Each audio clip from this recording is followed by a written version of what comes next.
저희들의 하나님의 성호를 찬양하고 하나님을 예배할 때 하나님 기쁘게 훈련하여 주시고 저희들에게는 또한 큰 은혜의 시간 되도록 성령님 인도하시고 역사해 주옵소서. 우리의 마음을 하나님 비워주시고 빈 마음 가운데 하나님 말씀으로 주님 역사해 주셔서 이 말씀으로 세상을 이기고 승리할 수 있는 귀한 은혜로 주님 역사해 주옵소서. 오늘도 전하는 자와 듣는 이들 모두가 함께 은혜 받을 수 있도록 성삼위 하나님 이 시간 주장하여 주시고 주의 은혜로 함께하여 주옵소서. 예수님의 이름으로 기도드립니다. 아멘. 오늘 말씀은 사실 올 때까지도 많은 고민을 했어요. 젊었을 때 그냥 못 모르고 말씀 전할 땐 이 말씀 좋다 그러면서 이제 말씀을 막 찾아서 전했는데 오늘은 이제 와서 전하려고 하니까 제 입장이 바뀌었잖아요. 그죠? 또 현장도 달라지고 이러니까 이 말씀에 대해서 처음에는 아주 편하게 생각을 했는데 기도하면 할수록 어렵고 어려워지는 말씀이 이 말씀 같아요. 네, 이 말씀을 이제 준비하면서 떠오르는 생각들이 몇 가지가 먼저 좀 있었어요. 그 중에 하나가 뭐냐면 제가 어렵게 살았다고 말씀드렸잖아요. 그죠? 오늘 어버이날인데 제 부친의 생각이 오늘 안 들다가 갑자기 집사님 기도하시는 순간에 제 부친이 좀 떠올랐어요. 그렇게 힘들고 어려운 순간순간을 지내면서 자녀 하나 키워보시겠다고 그런 삶도 마다하신 부모님의 생각하면서 참 그 은혜에 대해서 새롭게 떠올리게 돼요. 저는 아버님이 돌아가시고 나서 사진하고 동영상하고 일체 남겨놓지 않고 아버지의 유품 겉옷 하나만 딱 집에 지금 집에 걸려 있거든요. 왜냐하면 돌아가신 분이니까 자꾸 떠올리면서 생각하는 게 별로 크리스찬들에게는 유익하지 않아서 제가 모든 걸 다 없애버렸어요. 그래도 생각은 여전히 그냥 들지는 않아요. 그런데 오늘 기도하시는 거 보니까 제 어려운 시절이 좀 떠올라요. 제가 왜 이런 말씀으로 시작하냐 하면 제가 사실은 여러분 보시기에 제가 제 식구한테 물어봤어요. 내 얼굴이 어떤 얼굴 같으냐 그랬더니 이게 좋은 인상의 사람은 아니래요. 굉장히 좀 뭐라 그럴까 딱딱하고 뭔가 이렇게 좀 좋은 표현으로 얘기하면 위험이 있고 예전에 젊어서는 목사님은 안 그런지 모르겠는데 목사님한테는 쉽게 다가갈 수 없는 뭔가가 있어요 그러시더라고요. 그런데 목사님을 경험하고 나면 알고 나면 또 그렇지도 않은데 처음에는 첫 대면에는 쉽게 못 가겠어요 이러시더라고요. 그런저런 얘기를 목회하면서도 참 많이 듣고는 했어요. 젊었을 때야 신학 가기 전에야 그냥 내가 세상을 살면 되는 거니까 이런 사람 저런 사람 만나도 그냥 부딪히면서 살면 되는 거고 누가 안 좋게 본다면 그래 그러고 그러면 되지 뭐 이러고 그냥 넘어갔는데 교회를 다니면서는 이게 신경이 쓰이는 거예요. 그래서 왜 그럴까를 가만히 생각을 해봤더니 제 어려운 시절의 삶에 대한 얘기 때문에 삶 때문에 그런 것 같다 하는 생각이 들더라고요. 어려운 시절을 살고 그 안에서 내가 힘내서 막 살아야만 뭔가 주어지는 삶, 그죠? 그런 속에서 살다 보니까 내 삶이 긍정적인 쪽으로는 흘러가지 않는 내 모습을 비로소 40대가 돼서야 그걸 알게 되더라고요. 자꾸 부딪히면서 사람들하고 자꾸 모난 부분도 해결을 하지도 못하고 당신이 그걸 용납 못하면 나도 용납 못하지 이러면서 그냥 막 나를 지켜 세워가면서 그렇게 살았던 삶의 모습들을 보니까 제가 부정적인 견해를 갖고 냉철해질 수밖에 없는 원인들이 생기더라고요. 그런데 이 모습이 신학을 하면서는 굉장히 많은 도움이 됐습니다. 말씀을 보는 데 있어서는 아주 냉철하게 말씀을 파악하고 좀 더 깊이 있게 보는데 굉장히 많은 도움이 됐어요. 그런데 이런 생각을 가지고 살다 보니까 요즘 제가 그 이혼 숙녀 캠프라고 하는 게 가끔 이렇게 보이는데 거기에 나오는 이호선 씨라고 하는 사람이 있어요. 숭실대학교에 그 교수로 있는 사람인데 이 사람이 하는 얘기가 관심이 있어서 이렇게 유심히 보느라면 또 거기에 나오는 부부들의 모습을 보면 내 모습도 혹시 이런 부분으로 나를 발견하게 하는 부분들이 많아서 그 사람이 그 사람에 대해서 뭐라고 얘기하는지가 참 궁금해질 때가 많아요. 그런데 이 사람의 하는 말을 가만히 유심히 들어보면 그 사람이 이 뭐라 그럴까요? 그 내담자라고 해요.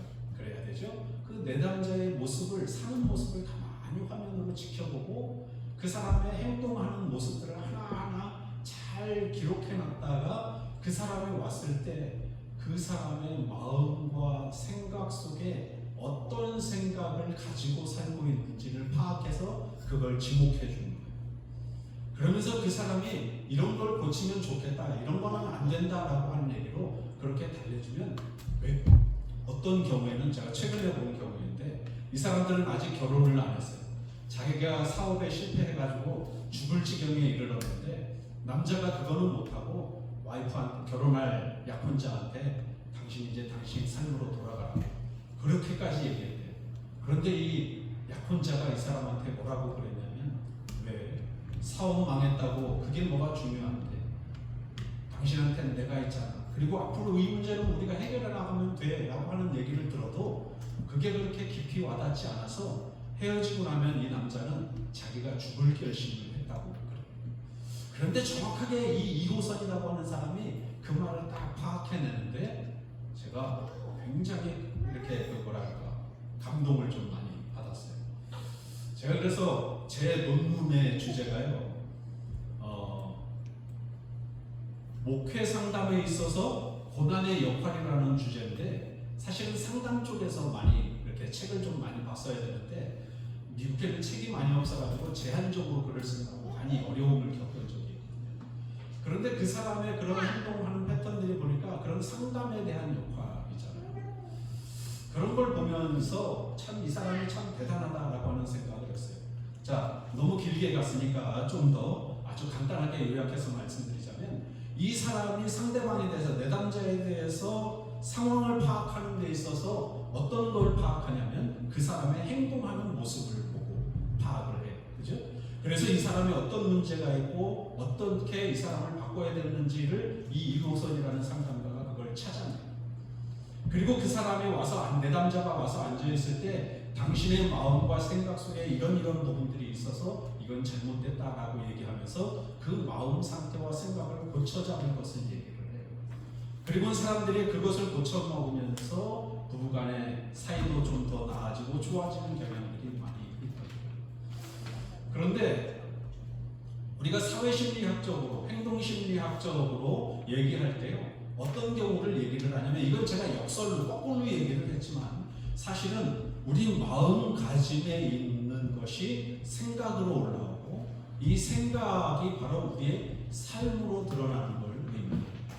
그래서 내가 어떤 행동을 하느냐가 결정되는 건 내 마음이 품은 것이 어떻게 비춰지느냐는 그 사람의 행동을 보면서 안다는 거예요. 그래서 2호선이라는 상담가가 바로 그걸 파악해낸다는 거죠. 그래서 신앙도요, 마음에 불신앙의 마음을 가지고 있으면 행동이나 말하는 것도 자연히 어떻게 나와요? 불신앙적인 자세로 불신앙적인 걸 말하게 돼요.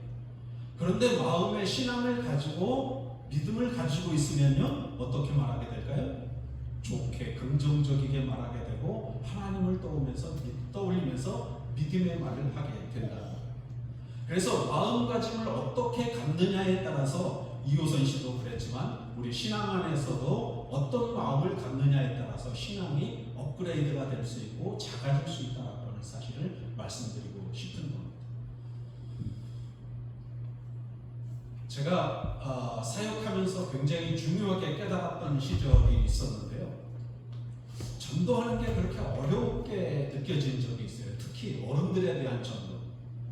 가서 전도를 해도 나오는 사람이 100명 중에 1명도 될까 말까 할 정도였으니까. 그런데 어느 날 제가 발목이, 복숭아뼈가, 오른쪽 복숭아뼈가 으스러져가지고 병원에 한 6개월을 입원을 한 적이 있었어요. 그래서 무릎 위로 기부스를 해가지고 걷는 것도 제대로 못 걸어 다니고 이럴 때가 있었는데, 같이 병원에 입원했던 사람들이 6명이 있었는데 그 중에 한 젊은 친구가 저쪽 끝에서 저보고 딱 저보고 얘기하는 거예요. 도대체 하시는 일이 뭔데 그렇게 맨날 얼굴에 웃음기가 있으세요? 아니 지금 다리 상태를 봐서는 웃어 넘길 상황이 아닌데 그렇게 좋으세요? 그러는 거예요. 그래서 저도 그냥 이렇게 보면서 저도 모르게 좋은데요? 나쁠 것도 없죠? 그러면서 제가 하나님을 믿는다는 것에 대해서 얘기를 했어요. 사실은 내가 전도사인데 어느 교회 사역하고 이러는데 이게 뭐 다칠만 했으니까 다친 거 아니겠냐? 또 못 걷는다고 그런 것도 아니고 수술하면 걷는다고 그러니까 그것만큼 좋은 게 어딨냐고 이러면서 이제 막 기분 좋게 웃으면서 얘기했어요. 또 막 사람들이 교인들이 막 와서 이런저런 얘기를 할 때에도 얼굴에 근심 없이 그냥 기분 좋게 얘기를 하니까 그 모습이 되게 인상적이었던가 봐요. 그러니까 이 사람이 그걸 보면서 나중에 다시 묻기를 그렇게 좋으세요?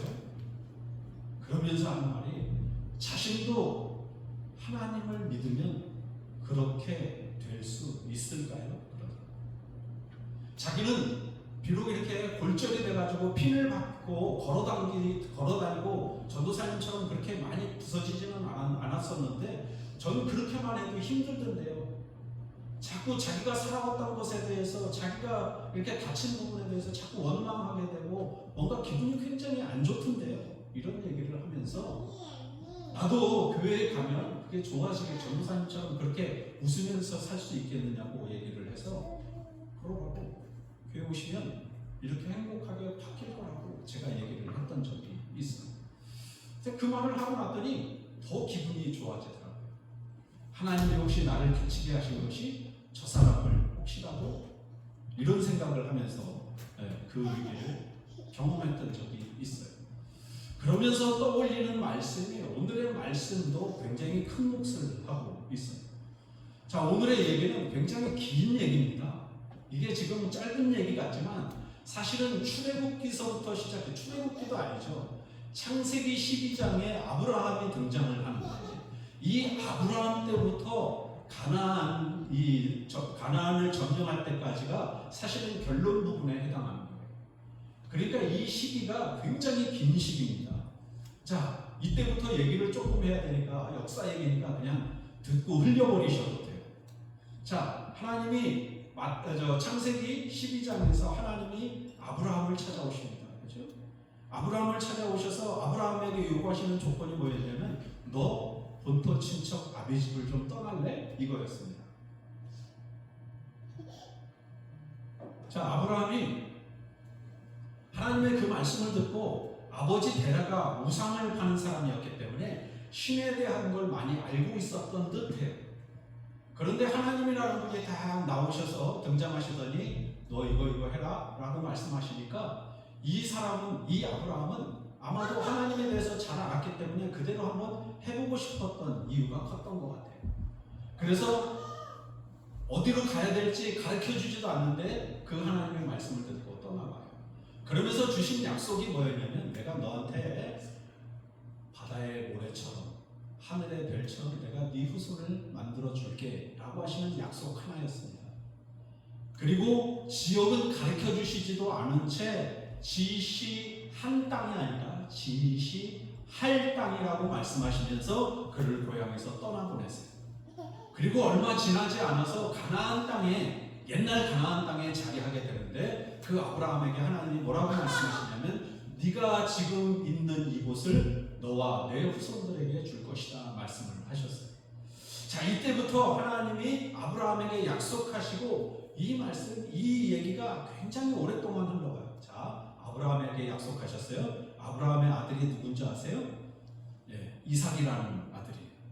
자, 이삭에게도 똑같이 네 아버지한테 약속한 것처럼 아브라함에게 약속한 것처럼 하늘의 별처럼 바다의 모래처럼 네 후손을 있게 해줄게 라고 하는 말씀으로 계속해서 이삭에게 믿음을 심어줍니다. 자, 이삭 다음에 누구냐면 야곱이죠. 야곱에게도 똑같이 말씀하세요. 네가 아버지와 할아버지하고 약속했던 것처럼 내가 그 약속을 너한테 지킬 거다 라고 하는 얘기를 하면서 이 이름을 이스라엘이라고 하는 이름으로 바꾸시면서 국호가 정해집니다. 그러면서 지방들이 정해지는데 12아들을 통해서 이 지파가 정해져요. 지파라고 하면 어려우니까 우리나라로 여기 미국으로 얘기하면 주라고 생각하시면 돼요. 12개의 주로 나눠서 너희 후손들한테 줄게라고 하시는 거예요. 자, 그리고 다음에 이어서 요셉이라고 하는 사람이 등장을 해요. 요셉을 통해서 애국 땅에서 이스라엘을 어떻게 하세요? 구원하세요.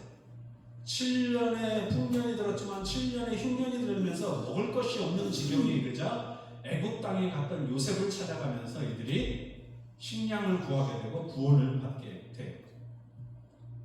자, 이 말씀은 50장에 창세기 50장에 있는 말씀이에요. 지난번에 설교를 할 때 알려드렸는데 창세기 50장 20절에 있는 말씀이에요. 자, 그리고 이어서 이제 출애굽기로 오게 됩니다.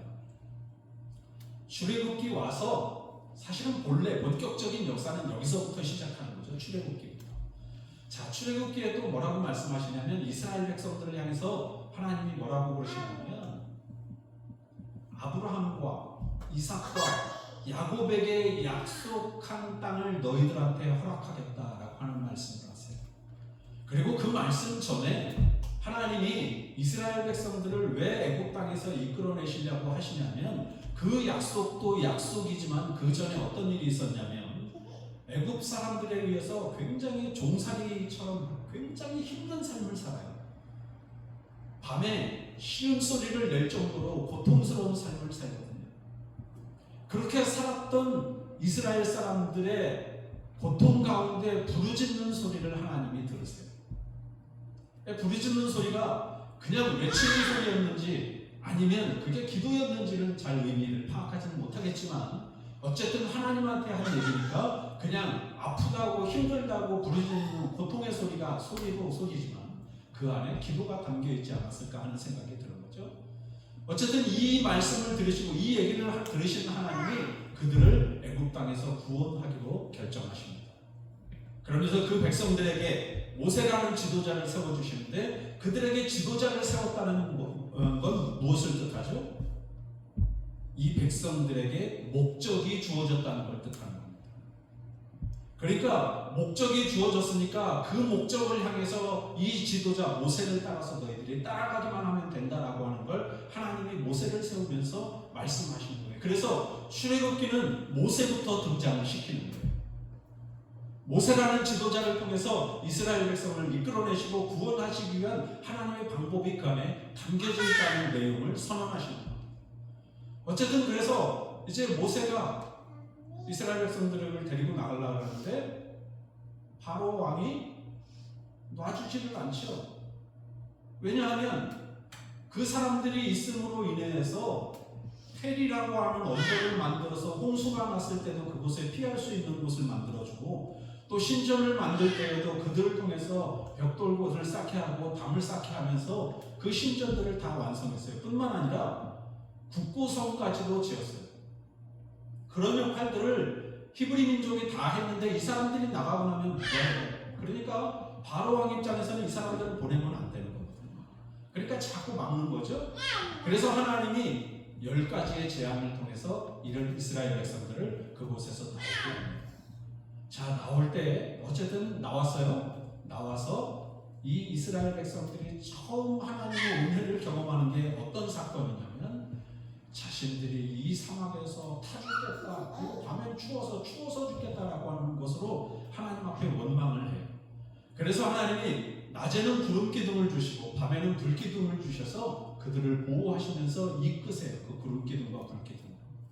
그러면서 건너게 되는 일이 바로 홍해 바다였습니다.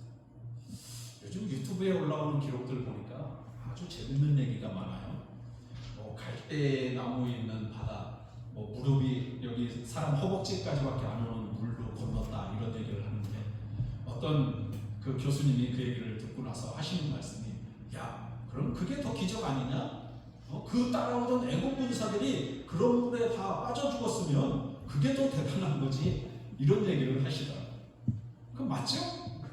네. 우리 같으면 하천에 다 빠져 죽었다는 얘기예요. 그 얘기는. 그래서 성경의 기록을 보고 단어를 보니까 이렇다 얘기를. 그런데 그게 아니라 홍해 바다를 건너는 거죠. 어떻게 보면 하나님이 바람을 부르시고 하나님이 그 길을 만들어내십니다. 하나님의 능력이 아니고선 그걸 도저히 할 수 없는 거예요. 여러분 바닥이 얼마나 질퍽질퍽한데 그 물 걷어냈다고 그게 마른 땅으로 금방 변할까요?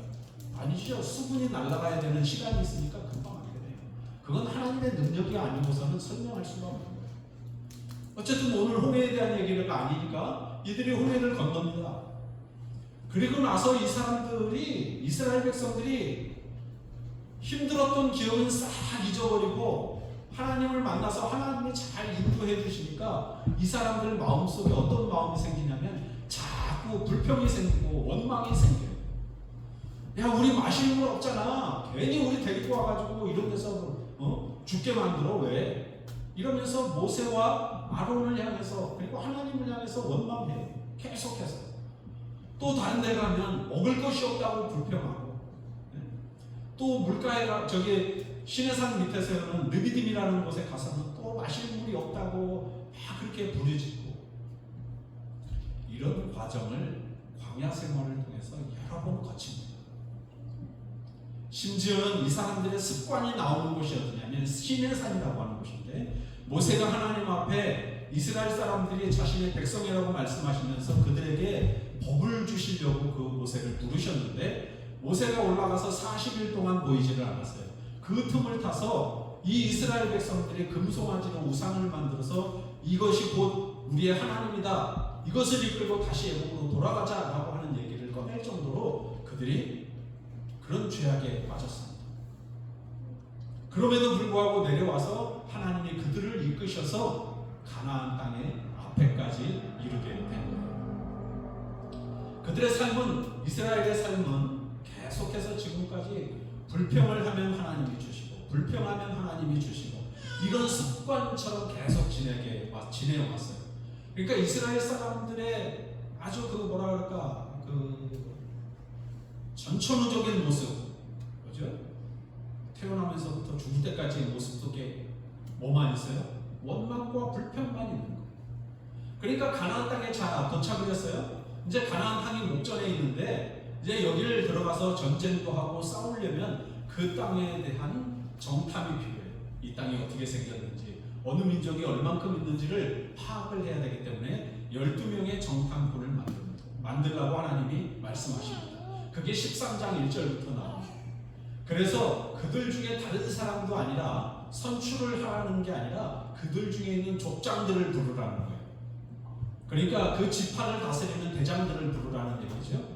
그래서 그 사람들을 불러가지고 이제 모세를 통해서 하나님이 말씀하십니다. 너희들이 여기 남방 땅으로 해서 산지로 올라가고 이쪽으로 해서 이렇게 들어가서 그 땅에 뭐가 있는지 보고 와라. 그 땅의 성읍은 어떻게 지어졌고, 이 사람들은 무엇을 먹고 살고 어떤 집을 가지고 있고 어떻게 사는지를 너희들이 조사해가지고 와라 라고 말씀하십니다. 자, 이 말로 비유하자면 이런 거하고 똑같아요. 서울 들어갈 때, 옛날에 조선 들어갈 때는 동대문, 남대문, 서대문, 북대문 해가지고 그쪽으로 다 들어가잖아요. 그렇죠? 그래서 그 지역을 파악해요. 이거하고 똑같은 거예요. 가나안 땅에 들어가거든 그런 걸 다 파악해갖고 오라는 얘기예요. 그래서 이들이 12명이 귀합해서 이제 그 땅에 정착을 들어갑니다. 자, 그들이 이제 가서 보니까 참 사람들이 이 키도 크고 덩치도 좋고, 그 땅의 열매를 보니까 정말 먹음직스럽고 탐스러운 것들이 많아. 그래서 그 땅에서 뭘 갖고 나오냐면 포도와 무화과와 석류를 가지고, 석류인가요? 네, 그런 걸 가지고 나와요. 어쨌든 가지고 나와서 이제 정탐을 딱 마치고 그 모세 앞에 그걸 탁 내려놓습니다. 그러면서 하는 얘기, 이거요, 당신이 정탐 보냈던 가나안 땅에서 가지고 온 겁니다. 정말 그 땅은 젖과 꿀이 흐르고 정말 아름다운 땅이었습니다. 이렇게 얘기를 하는 거예요. 저희가 성지순례를 2005년도에 갔는데요, 이집트부터 룩소라는 데로부터 카이로를 거쳐서 홍해를 건너가지고 이스라엘로 들어가는데요, 풀 한 포기를 보지 못했어요. 그렇게 버스 타고 하루를 가는데 상상을 하면서 신학생들끼리 얘기를 하는데, 야, 옛날에 이스라엘 백성들이 이렇게 지나서 이스라엘 땅으로 갔을 거면, 야, 이 사람들은 어떻게 이런 데서 진짜 찾았지? 물도 제대로 없는데 이런 얘기들을 우리가 흔히 했어요. 그런데 요르단에 가가지고 요단 강변에 딱 갔더니요, 너무 아름답고 멋있는 거예요. 그래서 12지파가 갔을 때 2지파 반이 우리는 차라리 저기 요단강 안 건너가고 여기 이쪽 동편에 있겠습니다 라고 얘기했던 걸 이해할 정도로 그렇게 멋있고 아름다운 땅이다. 이스라엘 사람들이 봤을 때, 정탐으로 보냈을 때 그걸 보지 않았을까요? 그 아름다운 현실을 보지 않았을까요? 그런데요, 모세한테 하는 얘기는 보세요. 정말 적과 꿀이 흐르기는 하지만 그 땅의 민족들을 보니까 우리보다 덩치도 크고 키도 크고 그쪽에 심지어 가나안 아낙 자손까지 있었습니다. 그러니까 우리는 들어가도 거기서 살지 못합니다. 우리가 만약에 거기 들어가서 산다간 그 사람들한테 언제 죽임을 당할지 몰라요. 이런 얘기거든요. 그러니까 계속해서 그런 부정적인 얘기를 하는 거죠. 그리고 나서 그 앞을 딱 막고 갈렙이 하는 말입니다. 아니다. 야, 우리 올라가자. 우리가 능히 올라가서 싸워서 이길 수 있다 라고 하는 얘기를 갈렙이 합니다. 벌써 갔던 사람들 중에 두 부류로 나눠졌죠. 한 부류는 부정적인 견해만 가지고 돌아와서 부정적인 얘기를 하는 10명의 사람들. 이름은 나오지 않지만 여호수아라는 이름이 뒤에 나오기는 하지만 갈렙이 앞장서서 긍정적인 면으로 얘기를 하는 사람. 이렇게 이미 두 갈래로 나눠집니다. 자, 갈렙이 이런 얘기를 하니까 10명의 사람들과 그 얘기를 듣고 있던 사람들이 갈렙을 막았어요. 그러면서 갈렙이 또 한마디 합니다. 이제 막아서면서 우리는 저기 들어가도 우린 죽을 거야. 그러면서 다시 얘기를 하는데 아낙 자손이 누구냐면 창세기에 보면 네피림이라는 사람들이 나옵니다. 네피림은 거인 후손이에요. 덩치도 좋아요. 그 후손들을 일컬어서 아낙 자손이라고 얘기합니다. 그러니까 자신들이 가서 싸워도 이건 안 될 게 뻔한 거예요. 옛날에 무기 가지고 싸우는 게 아니니까, 그죠? 뭐 이렇게 기껏해야 창이나 칼이나 이런 거 갖고 싸우는 거니까 가서 싸워도 자신들이 이기지 못할 거는 충분히 알아요. 그러니까 그런 상황들을 보면서 부정적인 사람들은 그 상황들 속에서 방법이 없다는 것을 찾아내는 거죠. 그런데요, 갈렙이라고 하는 사람은요, 그렇게 얘기하는 모습을 딱 막아서서 아닙니다. 하나님이 우리와 함께 하시고 하나님이 우리와 같이 하시니까 하나님의 능력으로 우리가 올라가면 이길 수 있습니다. 그들의 보호자는 그들을 떠났고 하나님은 우리와 함께 하시기 때문에 그들은 우리의 밥입니다. 그러니까 우리가 올라가서 싸웁시다 라고 얘기를 해요. 자, 이 얘기를 듣던 사람들이 이 지금 10명의 사람들이 부정적으로 얘기를 하는데 이 사람의 의견을 따를 필요가 없잖아요. 그러니까 거기에다가 대고 돌을 막 던지려고, 사람들을 죽이려고 돌을 던졌어요. 돌을 던지려고 뽕을 딱 잡고 있는데 하나님이 거기서 딱 말씀하시는 거예요. 스탑. 니네는 애국 땅에 빠져나와가지고 광야 생활을 하는 동안에 그렇게 불평하고 불만을 갖더니 여기 와서도 지금 불평하고 불만밖에 없는 모세에게 말씀하십니다. 하나님이. 야, 안 되겠다. 나 얘네들 다 전염병으로 다 죽게 만든 다음에 그 다음에 내가 더 강한 나라를 만들어서 너한테 줄게. 그리고 가나안 땅에 입성시키자 라고 하는 얘기를 하나님이 하시는 거예요, 모세에게. 그런데 모세가 보세요, 그런 얘기를 하는데요, 모세가 뭐라고 그러냐면요, 14장 13절 댁에 가서 한번 집에 가서 읽어보세요. 모세가 딱 나서서 하나님한테 얘기하는 겁니다. 하나님, 그러시면 안 됩니다.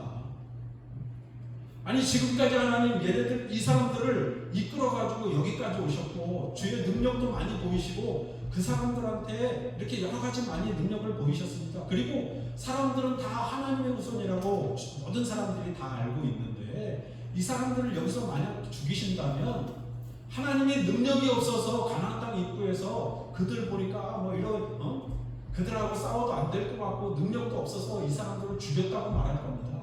그러니까 참으십시오 그러면서 설득을 해요. 자, 하나님이 모세의 이런 중보 역할을 하시는 것을 말씀을 들으셨어요. 자, 여기에서 굉장히 중요한 의미가 있습니다.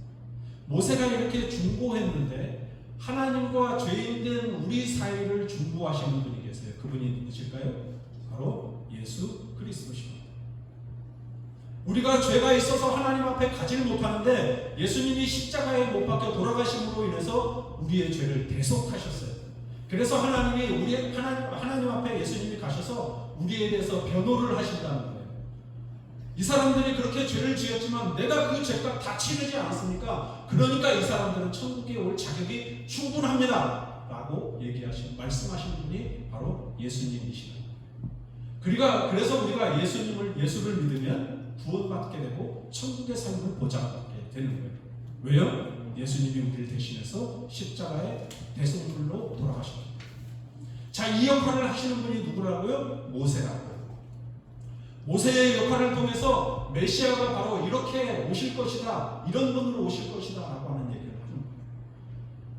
자, 이때 상황으로 봐도요, 모세라고 하는 사람이 참 대단한 사람 같지 않나요? 믿음에서도 다 죽인다고 하시고 새로운 나라를 주시겠다고 말씀하시는데도 불구하고 하나님을 막아서면서 그러지 마십시오, 주의 능력이 없다는 걸 사람들이 알게 되면 큰일 납니다.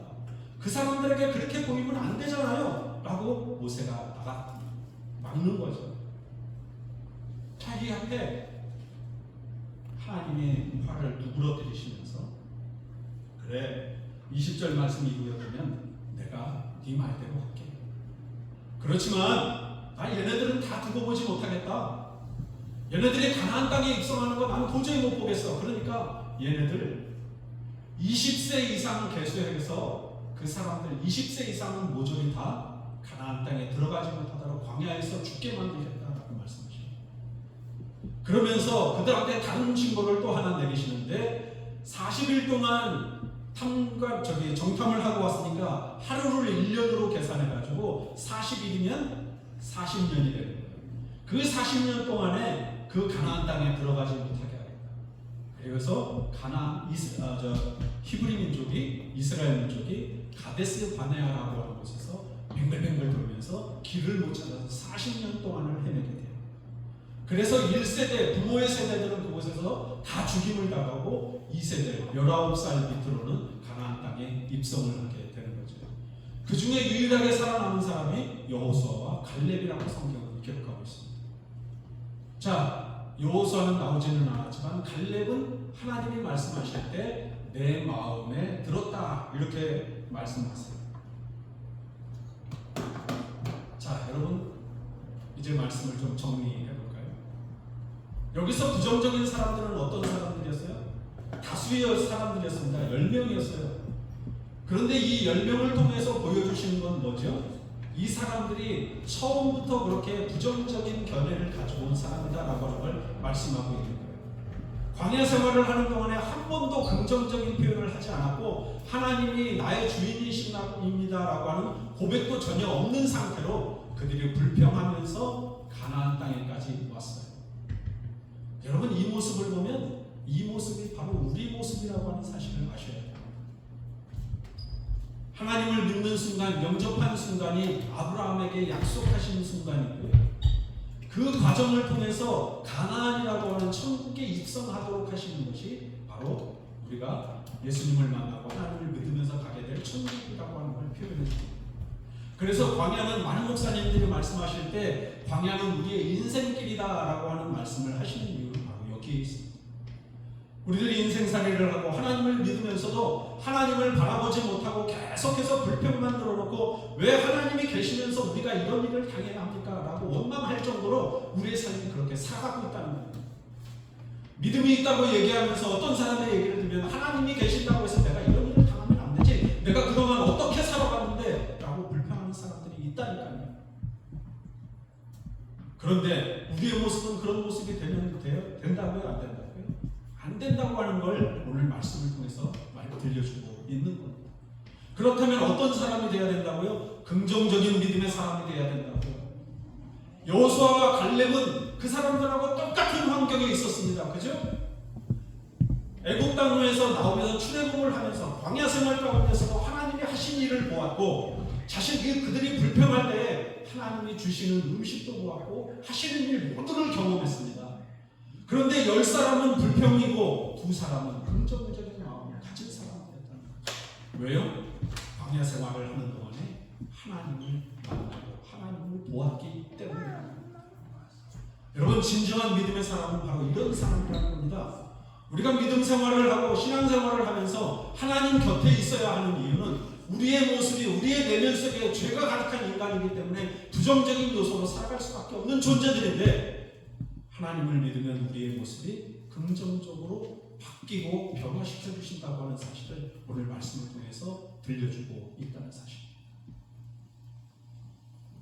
자, 여러분, 오늘 이 말씀 참 여러 가지 말씀을 드렸는데,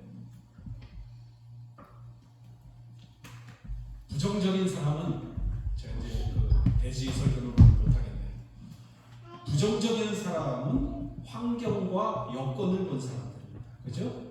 그런데 긍정적인 사람은 믿음의 눈으로 하나님이 자신들과 함께 하시기 때문에 그들이 아무리 강한 민족이고 아무리 뛰어난 민족이어도 하나님이 계시기 때문에 우리는 할 수 있다라고 하는 자신감을 가졌던 긍정의 사람들이라고 하는 사실. 자, 이 예화만 하나 들려드리고 마칠게요. 제가 유튜브를 보면서 아주 인상 깊은 내용의 영상을 하나 봤어요. 제가 말씀드렸잖아요. 제가 이렇게 냉철하면서 좀 비판론적인 것에 의해서 말씀을 찾아내고 이러는 성향이 강했는데, 그러다 보니까 내가 긍정적인 사람으로 좀 바뀌고 싶다, 내가 그렇게 돼야 되지 않을까 이런 생각을 하는데, 최근 들어서 영상을 하나 보는데 어떤 사람이 이 물컵에 검은색의 물을 가지고 나왔어요. 그래서 이걸 부정적인 거라고 말하는 거예요. 이거 맑은 물이니까 아니에요. 그 사람이 들고 나왔을 때 검은색 물체를 부정적인 요소로 얘기하면서 자기가 이걸 딱 내려놓고 주전자를 가지고 와서 그 안에 맑은 물이 있다는 거예요. 이 맑은 물은 긍정적인 거라는 거예요. 그래서 이 부정적인 요소를 바꾸려면 어떻게 해야 되느냐를 설명하는데, 이 물을 계속 부어요. 그러니까 이 안에 부정적인 요소, 검은 물이 물을 부으니까 계속 차서 결국은 어떻게 돼요? 넘치죠. 거기서 그치면 그냥 남아있는 거죠. 부정적인 요소만 가득하게 되고, 이 사람은 계속 부어요. 계속 부으니까 이게 점점 밑에서부터 맑은 물로 바뀌어서 결국은 깨끗한 물로 아구까지 다 채워지는 것을 보게 되는 거예요.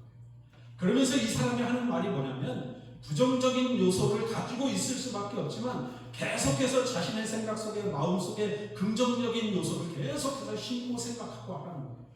그러면 언젠가는 부정적인 요소는 멀리 가게 되고 긍정적인 요소만 남게 된다는 거예요. 그런데 거기서 그치면 안 되고 계속해서 긍정적인 생각이 자신의 행동 속에 나오도록 계속해서 그것을 긍정적인 생각을 부어야 되고 해야 된다는 걸 얘기합니다. 자, 여러분, 사람이 바뀔 수 있어요, 없어요? 인간적인 모습에서는 사람은 바뀌지 않습니다. 그런데요, 믿음 안에서는 사람이 바뀔 수 있습니다. 이걸 아셔야 돼요. 왜요? 하나님의 인간을 만드셨고 우리는 피조물입니다. 그렇기 때문에 하나님의 자손인 우리는, 하나님의 영향력을 행사하시는 우리는 충분히 바뀔 수 있다는 걸 아셔야 됩니다. 그래서 우리가 스스로가 살면서 하나님 곁에 계속 머물러야 하고 하나님을 의지해야만 하는 이유는 이 사람이 설명한 내용과 같습니다. 우리 안에 끊임없이 긍정적인 생각, 하나님이 주시는 믿음으로 채우고 말씀으로 채워서 기도로 채워서 우리의 모습이 하나님의 모습이 되도록 만들어가면 우리도 10명이 아니라 2명의 입장으로 바뀔 수 있다고 하는 사실을 여러분 반드시 기억하시기 바랍니다. 그래서 우리들이 어떤 현장을 가고 어떤 비전을 보고 어떤 것을 바라보든지 여호수아와 갈렙처럼 긍정적으로 바라보고 하나님이 우리와 함께 하시니까 우리는 하지 못할 일이 없다라고 하는 견해로 바뀐다면 하나님은 우리 가운데 역사하시고 우리를 통해서 모든 일을 이루어 가신다고 하는 이 사실을 기억하시고 언제나 믿음 가운데 살 수 있는 저와 여러분들 되기를 주님의 이름으로 축복합니다. 기도하겠습니다. 하나님, 오늘 들려주신 귀한 말씀을 되새겨보면서 감사와 영광을 돌립니다. 우리의 모습이 여호수아와 갈렙의 모습처럼 긍정적인 사람으로 변화될 수 있도록 주님 인도하여 주시고 우리의 생각과 마음 속에 혹은 행동 속에 부정적인 요소들이 있다면 하나님 바꾸셔서 우리들이 하나님의 사람임을 세상 가운데 드러내며 살아가도록 주님 우리를 인도하시고 이끌어 주옵소서. 예수님의 이름으로 기도드립니다. 찬송가 300